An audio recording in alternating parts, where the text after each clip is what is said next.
isso, né? Porque, para quem não sabe, a Venezuela ela tem as maiores reservas provadas de petróleo do mundo. Tem mais que a Arábia Saudita, por exemplo. Seria alguma coisa em torno de 300 bilhões de barris. Só que, como o Rock já adiantou, não é um petróleo leve. Ele é denso, é mais difícil ser refinado. Só que os americanos têm muita refinaria para esse tipo de petróleo. E um outro argumento que eu vi a favor dessa intervenção por conta do petróleo é que os russos também têm muito petróleo pesado. Então, derrubar o preço do barril de petróleo deste tipo seria muito interessante para prejudicar a Rússia. Isso com certeza. Prejudicar a Rússia é uma das consequências do petróleo. Tem uma outra ligada com o petrodólar. Daqui a pouco a gente fala dessa. Mas essa história do tipo de petróleo e das refinarias, porque antes de ter a exploração do fracking, do xisto, os americanos importavam muito petróleo e esse petróleo vinha do pesado.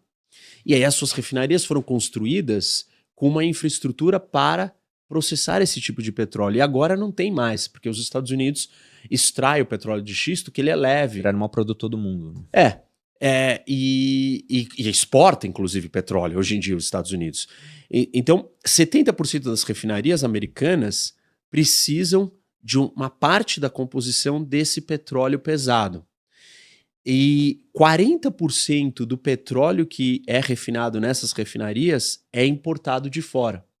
Então, existe um espaço para esse petróleo ser refinado nas refinarias americanas, principalmente na costa do Golfo, onde, sei lá, das 5 maiores refinarias americanas, 4 estão ali. Então, e que está próximo da Venezuela. Então, tem esse argumento. Mas aí é diferente de você falar assim, a empresa americana ela vai lá e vai explorar o petróleo, né, vai investir num campo de petróleo de exploração dentro da Venezuela. E as contas são interessantes. Tem um estudo que fala assim, se você colocar alguns bilhões de dólares, em 1 a 2 anos, você consegue aumentar em 500 mil barris a produção.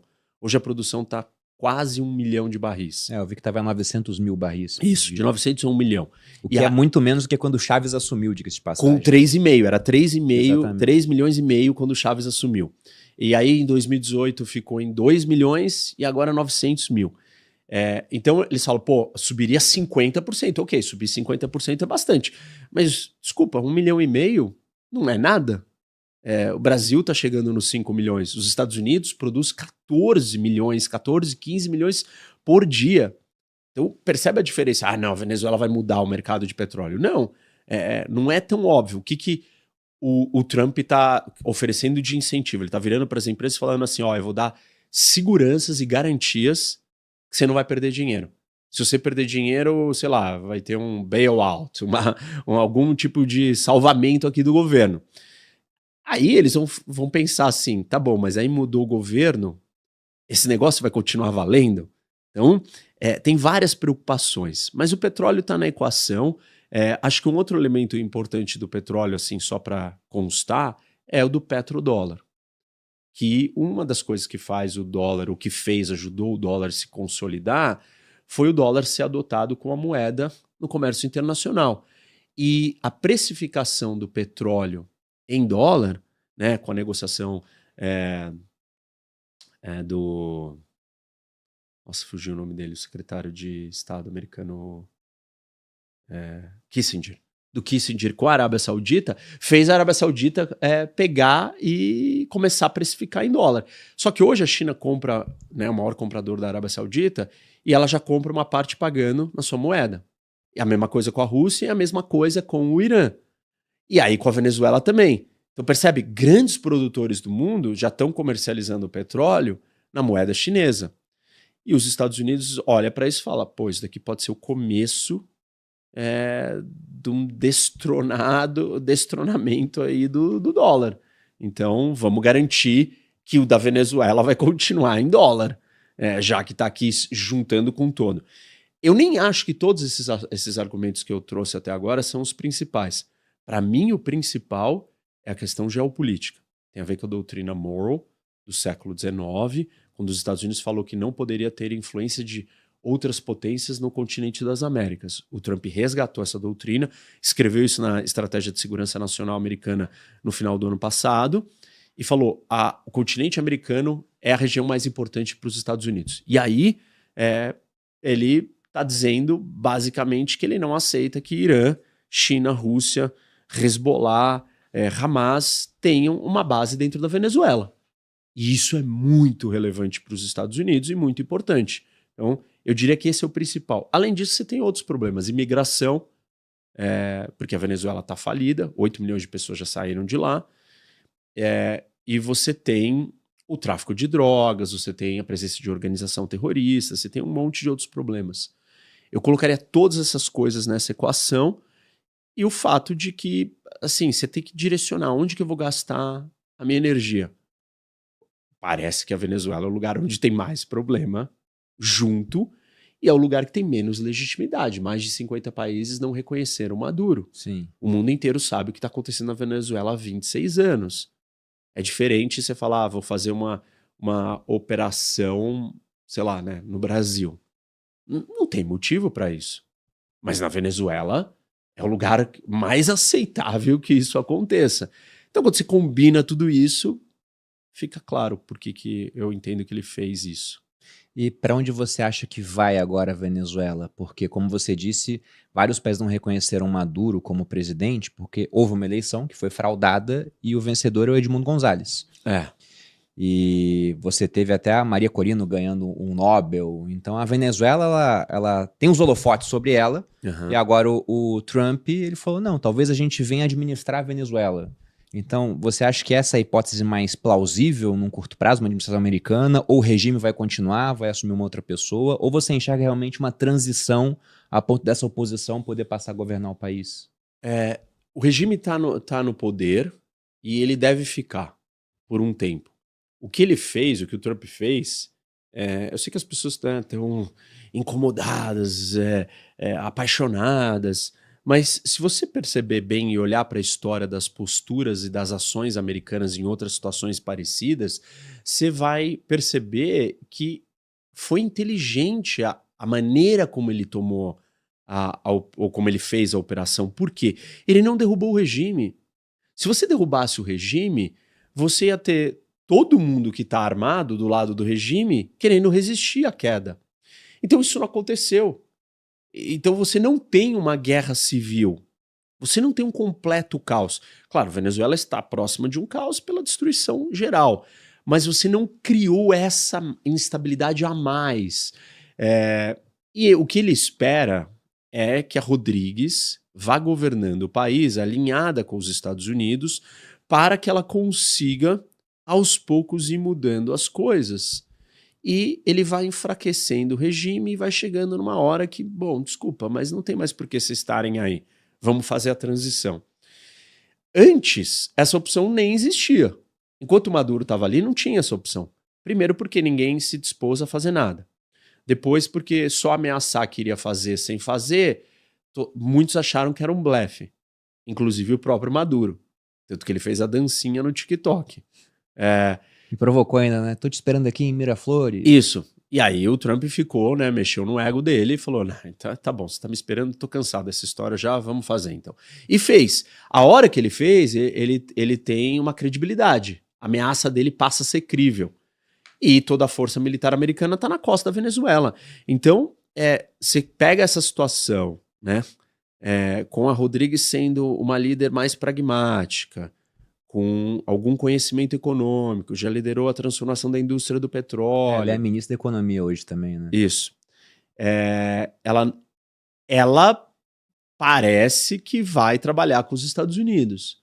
Óbvio que ela vai ter um obstáculo de trabalhar ou lidar com o grupo que está no poder com ela, que é desde o ministro do Interior, o Cabelo, o ministro da Defesa e outros. Mas os Estados Unidos também está de olho.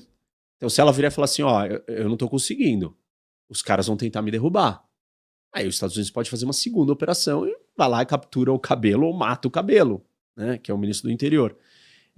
Então, eu acho que se abre uma possibilidade para a Venezuela seguir um caminho. Esse caminho vai ser rápido, fácil, sem percalços? Claro que não.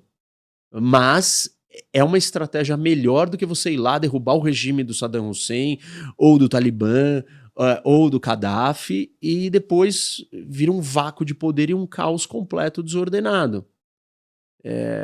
Nesse sentido, é um negócio mais seguro. Trump escolheu por uma operação mais segura. E ele continua cercando a Venezuela, fazendo um embargo ao petróleo, inclusive apreendeu mais 2 navios ontem, e esse embargo dá uma força e um poder de coerção ainda maior. Fala, ó, a sua economia vai colapsar. Você tem que fazer o que eu quero. Ele não vai diretamente governar o país. E aí a gente tem que distinguir quando o Trump fala uma coisa do ponto de vista retórico Sim. e qual é a realidade. Ele é um político, ele vai falar de forma retórica sempre. E você acha que isso é o início de algo maior para o Trump em termos de ações militares? Porque já tem gente relembrando aquela história da Groenlândia, né? Sim. Será que a gente pode ver algum tipo de invasão, de fato, à Groenlândia ou não? O pessoal só está resgatando isso agora por conta do acontecimento na Venezuela? Não, eu acho que o Trump resgatou isso. Ele é que veio falar disso. E ontem ele fez um post assim bem provocativo, diferente. Que ele virou e falou assim, a OTAN, os países da OTAN não queriam gastar mais de 2%. Eu cheguei, eles estão gastando 5%. Eles não estão preparados para vir nos defender. Nós estamos preparados para defendê-los. E os Estados Unidos vai sempre defender a OTAN, mesmo que eles não nos defendam. Só que a China e a Rússia não respeitam a OTAN sem os Estados Unidos. E a China e a Rússia vão fazer o que querem com a Europa sem os Estados Unidos. Mas nós estaremos aqui. E assim, tá todo mundo esperando ele falar isso, porque ele só fala o contrário disso. Os Estados Unidos vai abandonar a Europa, a OTAN, eu não vou salvar a OTAN. E eu acho que ele tá falando isso porque a base da negociação que ele vai trazer para ficar com a Groenlândia. A Dinamarca libera, por exemplo, entre aspas, né? Porque isso. Não é deles, né? Entrega a Groenlândia para mim e eu vou estar aqui com vocês até o final. Porque, aliás, vocês sequer conseguem proteger sozinhos os seus próprios territórios, ainda mais um território do tamanho da Groenlândia, onde ela está localizada, com só 57 mil pessoas. E você, Dinamarca, você é um mini país. O que você espera que você vai fazer com aquele negócio daquele tamanho? Então, assim, para eu continuar defendendo vocês, eu tenho que estar bem posicionado próximo da onde vocês estão. E eu tenho que ter um território aí. Então, eu acho que nós estamos caminhando para esse segundo movimento. Mas não seria uma invasão, então? Seria uma negociação política? E esse é um erro de leitura do Trump. Nem tudo que ele fala é fafo ou taco. Taco é Trump, always chickens out. E fafo é fuck around and find out. Então, tipo, assim, todo mundo pega as falas dele e acha que ou ele está simplesmente blefando, é um taco, né? Ele vai chickens out, vai acovardar, ou qualquer coisa que você falar, ele vai vir e vai te atacar. A gente não pode achar que é sempre um ou sempre o outro. Numa hora ele tá blefando, tem horas que ele vai ser taco e tem horas que ele vai ser fafo. E quando ele decide ser fafo, nem sempre é o mesmo tipo de operação. Ele vai fazer uma mistura de negociação, de coação, né? Ele vai deixar a Dinamarca desconfortável, ele vai fazer algumas ameaças, ele vai talvez dar algum dinheiro para os habitantes da Groenlândia, e no final, se der tudo certo, ele vai levar aquele território. E essa é uma vitória, assim, indescritível para os Estados Unidos. No século XXI, em 2026, se aumentar o tamanho do seu país, conquistando um território que é a maior ilha do mundo, que não tem quase ninguém vivendo dentro daquilo, sem uma guerra, sem ter que dominar uma população, extinguir uma nação. Olha, assim, não dá nem para conceber que isso pudesse existir. É um baita negócio imobiliário, né? Você pensa que é a especialidade dele. É o cerne dele, né?